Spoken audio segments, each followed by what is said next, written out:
G'day. This is Charlie, and I'm coming to you today with your daily dose of business inspiration. Topic number 203, the art of time management. I will go through the importance of time management and stuff towards the end of this, just for people who are joining us for the first time. For those of you that have been with me for a long time, you will know that I've done time management a couple of times. These topics are really important topics for business owners, though, not just business owners, but everyone, but they're very important for business owners because if we're not managing our time, we can't manage our budget efficiently either. That's my viewpoint. Let's have a discussion about that if you disagree. What I do want to do, though, is talk about 3 techniques of time management and how they can help you, give you a story, as well as give you the importance, etc., of all of this. Let us start, however, with the techniques. The first technique that I want to talk about is Pomodoro technique. Now, I'm sure all of us do these techniques, or we've been taught these techniques. Some of us, most of us do these techniques or have been taught these techniques through a variety of different ways. We may not know them by these terms, and that's okay. I am learning some of these terms for the first time myself. These are things that I've done either instinctively or I've been taught to do over time. But the Pomodoro technique means that you break your work into intervals, typically 25 minutes in length or in total, separated by short breaks, 5 minutes. So you work for 25 minutes, you take a 5-minute break, that's 30 minutes. And once you've completed 4 intervals, the intervals are called Pomodoros, you take a longer break of 15 to 30 minutes. So 4 lots of 30 is 2 hours. So after every 2 hours, pretty much, you take a 15 to 30 minute break. Strange how that works out to being your lunchtime break. I'll come back to it. The benefit of this is that the technique helps maintain focus, prevents burnout, and makes daunting tasks more manageable by breaking them into smaller timed segments. Okay, I can talk a little bit about what I see the pros and cons of it are. Pros are absolutely breaking stuff into smaller segments is always a good idea. Taking breaks between those segments is a great idea. For the type of work I do, and I can only talk from my perspective at this point, and I would love to get your perspective on it, but from my perspective, taking a 5-minute break is never a 5-minute break. By the time you get to a point of, I need a break, it's 25 minutes, I've got to have a break, and you get out and you get back, it's normally 7 to 10 minutes. If you've got to go to the bathroom, you want to get yourself a drink, 7 to 10 minutes.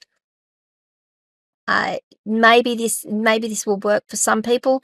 For people like myself, this type of technique also doesn't help because if you need to run to the bathroom, if you get interrupted, I often don't have the luxury to work uninterrupted on one thing at any one time. So it's not a bad technique, I guess, if you can actually keep yourself to those limits. But for people who have lots of things on the go or work in an environment where you can be interrupted, I can see this being a real challenge. Eisenhower matrix, this is my preferred matrix. This is my preferred way of managing my time, and it based on 4 quadrants. So you've got a square and it's broken into 4. Urgent and important, urgent but not important, important but not urgent but not important, neither urgent nor important. So you break your tasks and your work up into those 4 quadrants. If it's urgent and important, these are the things that you've got to do immediately. If it's important but not urgent, you need to schedule them. If it's urgent but not important, well, maybe you can delegate those tasks. And if it's none of those, then why are we doing them? Pretty much. They're the ones that sort of sit down there and, I've got 5 minutes. I've got 5 minutes now. I can do this one task and I'll get it off my plate. But it's not, these are the tasks that you really need to look at and go, why are we doing them? If they're not urgent and they're not important, why are we doing them? Well, I'm going to say before you get rid of them, make sure they don't fall into someone else's top left quadrant of urgent and important Just because they're not urgent and not important to you doesn't mean they're not urgent and important to someone else. So you do need to balance that. This method, I like this method, and this method works well for me because of the way I work, because of the types of work I do. It helps me prioritize the tasks, and it ensures I can focus on what truly matters. And I'm not spending time on non-essential activities. It also means that when someone comes along to me and says, I need to interrupt you, I can say, give me your, what is it? Tell me. Nope. Okay, that can wait. I can get to you in 20 minutes. I can get to you in an hour, or I will get to you in 2 or 3 days. I know it's important to you. It's not urgent. It can wait. So that the Eisenhower matrix, I call it quadrant management. Eisenhower matrix is a great way of managing your times and tasks. Again, all these things that I'm showing you may or may not work for yourself, and that's okay. Time blocking is the third method that I want to share here, and that means that you allocate specific blocks of time to different tasks or activities throughout your day. For example, 9 to 11 is for focused work, 11 to 12 is for emails, 1 to 2 is for meetings.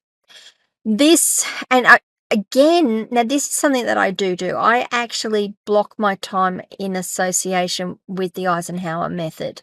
So I will look and I'll say, and it just depends on the day, depends on the work I've got to do. Sometimes I've just got to sit down and do one piece of work. Sometimes I can look down and say, okay, so this morning I'm doing this afternoon I'm doing this. What in these tasks fall into these blocks? And I can work around it. The time blocking method means that you get dedicated, uninterrupted time for specific tasks. There you go.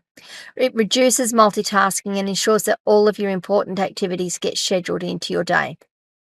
Again, all of this has to be managed around the fact that priorities can change, and they can change fairly quickly depending on the type of work you're doing and the type of job you're working in, business you're working in, who your clients are. So you do need to be flexible with it all. Now, Elon Musk, love him or hate him, the guy is, to me, the guy is amazing. I don't necessarily need to like him as a man, or as a person. I do think that the man is amazing, though. He's known for his rigorous time management techniques. He uses time blocking to allocate specific hours to different projects and tasks, which ensures his productivity. His disciplined approach to time management allows him to manage multiple high-demand roles effectively. Now, that works for him, and that's great. It may not work for you, but maybe it's something to take on board and think about. Now, let's just go back to our fundamentals for those people that are joining the podcast for the first time today, or haven't caught up with any of my other time management episodes. Time management is the process of planning and exercising control over the amount of time spent on specific activities. Effective time management allows us to enhance our productivity. It should reduce stress, and it should also improve work-life balance, or as I prefer to say, harmony. When we are looking at these three techniques, the strategies you need to think about is prioritizing. You need to identify and prioritize your tasks based on the importance and urgency. It doesn't matter which of those techniques you use, you still need to know which ones are the ones that need to get done and are going to give you, again, here's a little bit of jargon or a saying, the best boom for your buck, bang for your buck. You need to, some of the tools that you can use are calendars to-do lists to plan and organize your tasks. Now, I did look up a couple of tools that you could use. Google Calendar, Microsoft Calendar, Zoho Calendar. I will often put in my calendar that I am working on this project on this day and just block it out. Time blocking. There you go. So that I can actually get a run at it and get it done. I know I've actually got to do some coding for a personal project I'm working on. I know I'm going to need several hours of uninterrupted time to be able to get that done, which is why it isn't being done at the moment.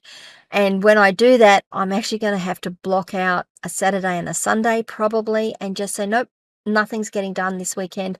This is what I want to work on. I want to work on this project. So I use my calendars and my to-do lists in that respect. Another tool that was recommended is one called Toggle, TOGGL.com, I think it is. And apparently that will let you toggle your time so you can see what sort of things you're working on throughout the day. There are other things that sit in the background on your computer and on your phone that will monitor the things that you're looking at and will give you a report at the end of the day to say you spent X number of hours doing this, X number of minutes doing this, Y number of hours doing these sorts of things. That you can absolutely use that for your reporting. You can also use it for your own feedback in terms of, am I spending time on the right things during the day? I'm a little more cautious of using those because I find I can become very depressed about just waste so much time. And another strategy, of course, is make sure you minimize your distractions. Put your phones on do not disturb. Leave them out in the lounge. If you've got an office, put your phone out in the lounge and just let it ring and then go and return your calls later. I use the do not disturb functions on my computer. Microsoft Windows has one. Turns off all my notifications.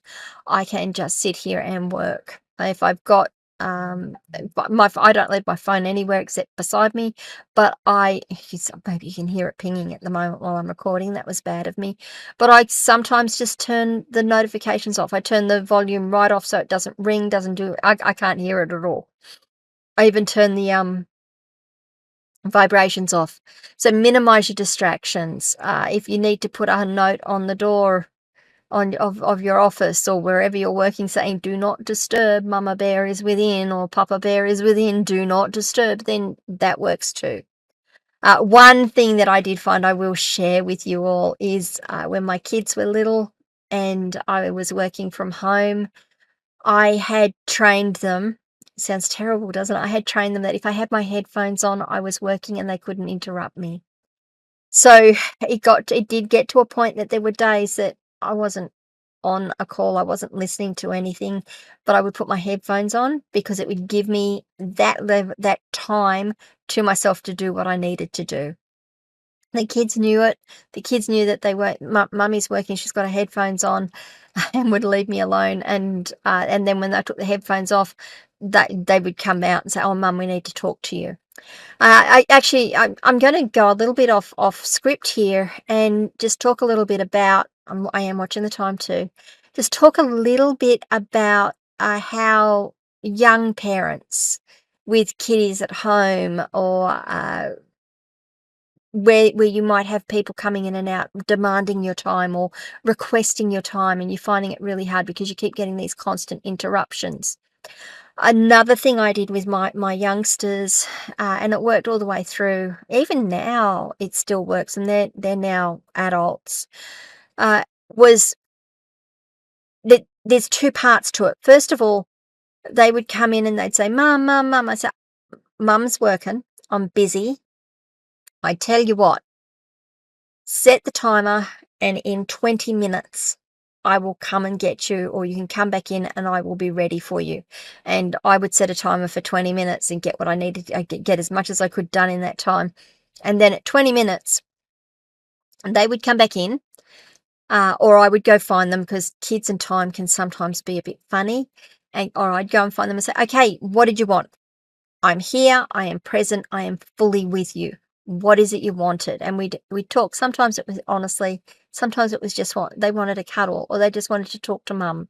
They just wanted to show Mum the pretty flower that they found, or show her the new trick or the new little dance they made. And we'd spend 20 minutes, 30 minutes, and they'd say, "Okay, I'm going back to work now."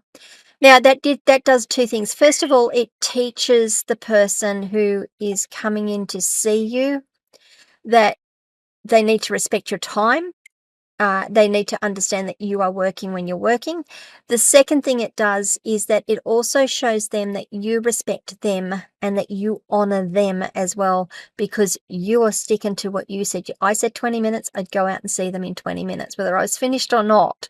Or if it was one of those things where like I was on the phone and I couldn't come out, I couldn't get off the call, I'd go out and see them and say, "Still on the phone, give me 10 minutes, I will be with you." And I would always make sure that I went and saw them when I was done, even if I had to say, "I'm really sorry that took longer than I expected."